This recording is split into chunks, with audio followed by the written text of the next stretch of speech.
Hello বন্ধুরা, good morning. তো তোমরা সবাই কেমন আছো? আমি ভালো আছি। আজকে তোমাদের সাথে শেয়ার করতে চলে এলাম আমার নিরামিষ পটল আলু রান্না। তো তোমাদের সকলকে ওয়েলকাম জানাই আমার চ্যানেল সুদীপা লাইফস্টাইলে। তো এই দেখো, প্রথমে আমি যেটা করি সেটাই দেখাচ্ছি তোমাদের। প্রথমে পটলগুলো ভেজে নিচ্ছি। এখানে আলু, টমেটো আর কাঁচা লঙ্কা কুচিয়ে নিয়েছি। আর এখানে ধনে গুঁড়ো, হলুদ গুঁড়ো আর ওখানে আদা বাটা দেওয়া আছে। আমি একটা মিক্স মশলা বানাবো তার জন্য। তো এখানে পটলটা ভাজা হোক। তো এর মধ্যে আমি সেই যে বিরিয়ানির মশলা হয় না এভারেস্টে, তো ওর মধ্যে যেহেতু অনেক রকম মশলা থাকে আর এটা নিরামিষ তরকারি, এটা খেতে ভালো লাগবে তার জন্য একটু দিলাম। তারপর পটলটা ভাজা হয়ে গিয়েছিল, তুলে নিলাম। তো আমি এইভাবেই রান্না করি। তোমরা কেমনভাবে নিরামিষ তরকারি রান্না করো বা পটল আলু রান্না করো অবশ্যই আমাকে কমেন্টে জানিও। তো তারপরে ওই তেলের মধ্যেই আলুগুলোকেও ভেজে নেব, তার জন্য আলুগুলোকেও দিয়ে দিচ্ছি।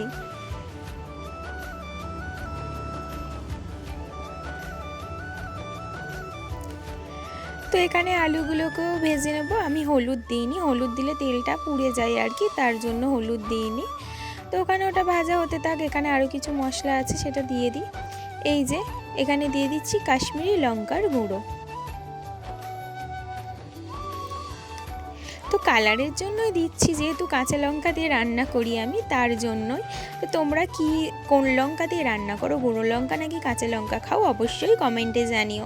তারপরে একটু জল দিয়ে দিলাম, দিয়ে মশলাটাকে ভালো করে মিশিয়ে নিচ্ছি। নিয়ে এটাকে এবার রেখে দেব।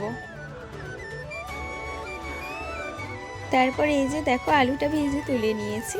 এবার তেলের মধ্যে আমি যেটা করি, অল্প একটু গরম মশলা দিয়ে দিই, যেহেতু নিরামিষ তরকারি না তার জন্যই।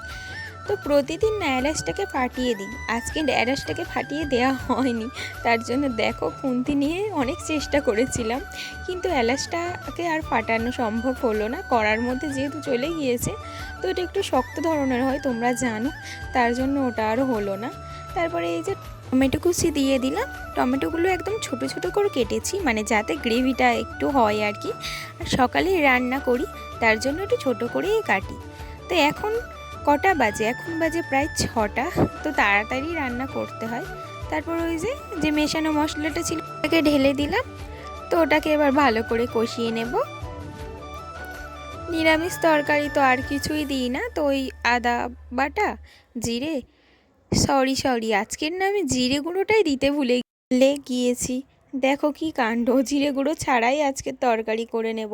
তো আমি আগে দেখিনি, এখন হঠাৎ করে লক্ষ্য পড়লো যে আমি মশলাপাতি তো সব দিয়েছি, জিরে গুঁড়োটা কখন দিলাম, ওটা তো একদমই দিইনি।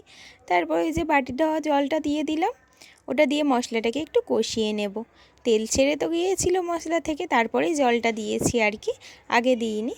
এবার ওই যে জলটা দিয়ে দিয়েছি, ওর মধ্যে যে ভেজে রাখা সবজিগুলো ওগুলো দিয়ে দিচ্ছি। ওগুলোকে ভালো করে ওইটা দিয়ে কষিয়ে নেব, দিলে আর কি ভালো হয়, মানে আমি যেইভাবে করি সেটাই দেখাচ্ছি। তারপরে কষানো হয়ে গিয়েছিল, তারপর জল ঢেলে দিয়েছি। এবার ওটাকে গ্যাসের ফ্লেমটা বাড়িয়ে আমি ঢাকা দিয়ে দেব। আশা করছি তোমরাও এইভাবেই করো, মানে জোর বাড়িয়ে ঢাকা দাও যাতে তাড়াতাড়ি সেদ্ধ হয়ে যায়। মানে জোর বাড়িয়ে ঢাকা দিই, কিন্তু পরক্ষণে তরকারিটা ফুটে গেলে তরকারিটা আবার গ্যাসের ফ্লেমটা কমিয়ে দিই। এই যে এখানে হয়ে গিয়েছিল প্রায়, তো ওর মধ্যে একটু হালকা গরম মশলা ছড়িয়ে দিচ্ছি। প্রায় হয়ে গিয়েছি, পুরো কিন্তু এখনও তরকারিটা হয়নি। আমি এইভাবেই করি, গরম মশলা ছড়িয়ে দিই আগে, দিয়ে হালকা ঢাকা দিই যাতে মানে গন্ধটা পুরো তরকারিতে ছড়িয়ে পড়ে। তোমরা কিভাবে করো অবশ্যই কমেন্টে জানিও, তোমাদের কাছ থেকে শিখতে চাই আমি। তো এই যে তরকারি নামিয়ে ফেলেছি, কমপ্লিট হয়ে গিয়েছে। দেখো আমার তরকারিটা কেমন হয়েছে অবশ্যই কমেন্টে জানিও। তো আজকের মতো এইটুকুই। লাইক, কমেন্ট, সাবস্ক্রাইব করে দিও। বাই।